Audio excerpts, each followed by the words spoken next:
ki dee laaj mu ne góor buy gént lu bari man yu di génn lu mën a wàññi ci moom. bu fekkee tontoo guñ sa laaj mën nga seetaan vidéo ba mu jeex ndax dañuy boole laaj yu bari tontu ko ci vidéo bi. bu fekkee gën nga ci kër gi mën nga partager pour yee képp ku yittoo vidéo bi. mu ne bu fekkee da ngay gént lu bari man yu di génn lan la mën a wàññi ci moom. gént lu ànd ak nit la góor ak jigéen yépp koy def. bu fekkente ne da ngay gént jàppal ne ab tolluwaay la day jeex. ki dee laaj mu ne doo ma dimbali 2 mois gisuma règle te planningu ma. est-ce que dem nga hôpital xool lu tax gisoo règle depuis 2 mois.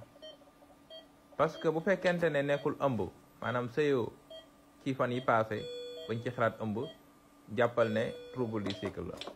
ki dee laaj mu ne naan ay doom pour am yaram est-ce que baax na. bu fekkente ne da nga tuuti nga bëgg a yokk sa yaram dafa am noo war a def laataa ngay jël ay disposition di yokk sa yaram maanaam nga xool ndax sa poids méngoo na ak sa taille. bu fekkee méngoo na normal na daanaka du jar ngay yokk. bu fekkee ne méngoowul mën na la jox ay conseils hygiéno-diététiques yoo xam ne mën na la dimbale pour nga gën a yokk sa poids.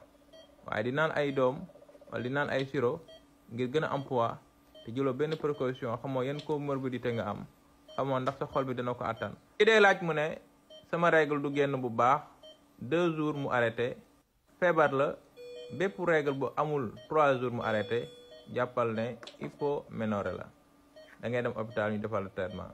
mbokk yi tontu yi loolu la woon bu leen fàtte di partager fas yéene yee képp ku yittewoo vidéo yi.